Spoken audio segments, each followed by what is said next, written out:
Okay, this is the recipe for cooking Jamaican rice and peas. What I did was I soaked the peas the night before. You want to make sure you soak the peas so it could be more softer and easier to cook. It will cook faster. If you don't soak the peas, it will be harder and it will take a very long time to cook. So that's the soaked peas that I soaked the night before. Then what you want to do is you want to actually put it in the pot and you want to let it boil until it actually gets soft. I'm going to go ahead and pour it into the pot.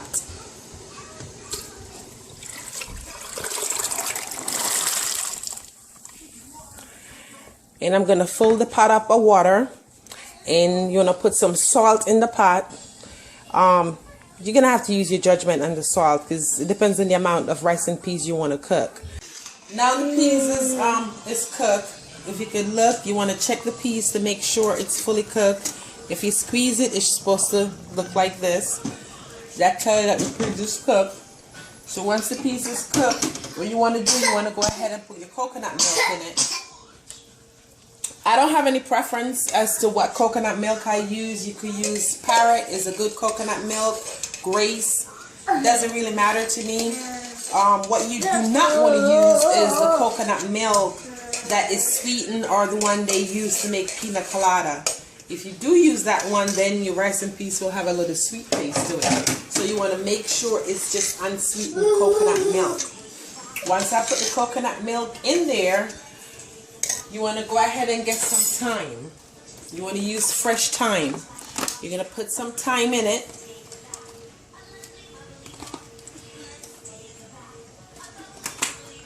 And then you want to put some scallion. This is scallion. You probably will see it in the grocery store as green onion. But you want to get some scallion and you want to put it in it. You do not want to cut it up in it. You want to just smush it up so it could boil out in it, not cutting it up.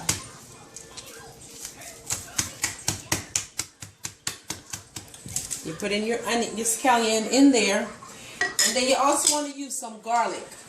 You could use fresh garlic. And then they have the minced garlic. You could also, worst case scenario, if you don't have fresh garlic, you can use powdered garlic. Right now, I have the minced garlic, but you could use any kind of garlic.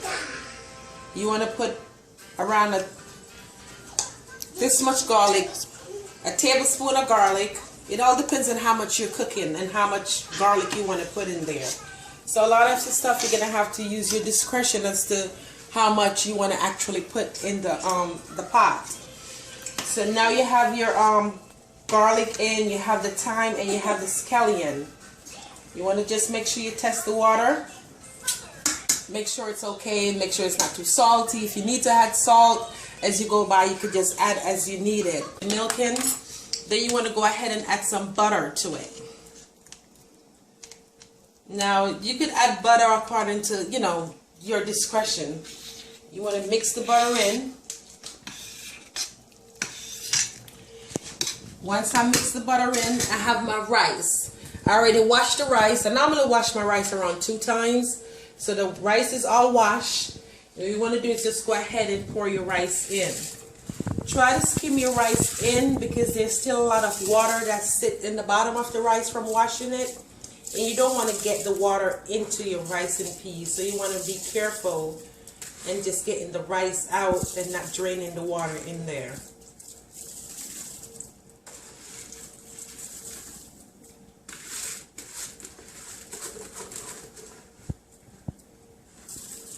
See, there's still excessive water in the container. So just make sure you don't pour it over and get all the water in the container into your rice. You just want to make sure you're getting all the rice out and not the water.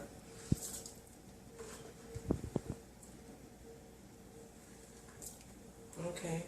Once you get your rice in, you want to just go ahead and mix it up a little bit.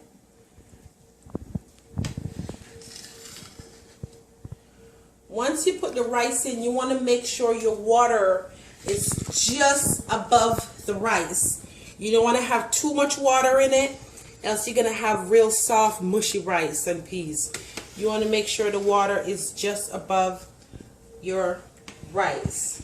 You want to mix it up a little bit and then you want to just let it boil. Now you want to let it boil uncovered. Do not cover it.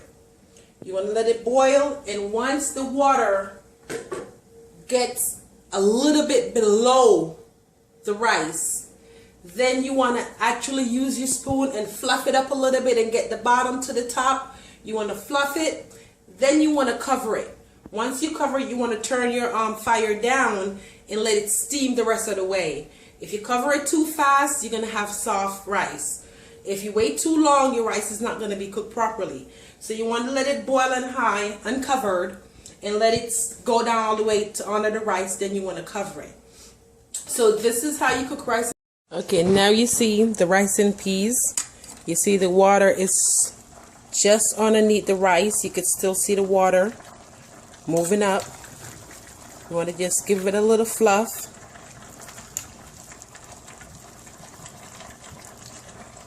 And as soon as you get to the bottom and kind of fluff it up.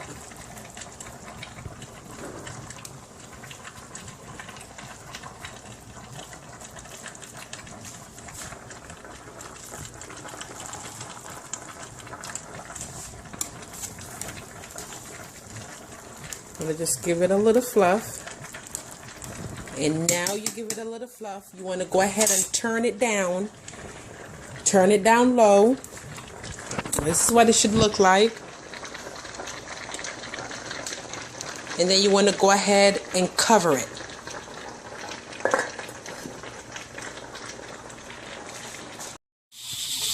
Okay, so the rice and peas is all done.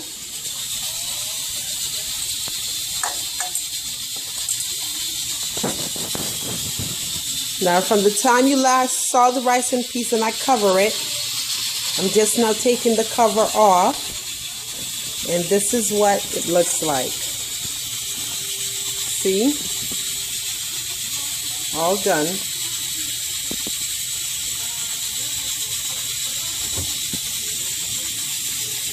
Now once you cover the rice and peas, as I said, you want to just leave it and let it steam. You can check on it occasionally, but you don't want to keep on mixing it up or keep on putting a spoon or fork into the rice and peas. If you keep on mixing it up and messing with it, it will make your rice, your peas get real mushy and soft. So you want to refrain from keep on stirring it and mixing it up when it's still steaming. You want to just leave it and let it steam all the way through.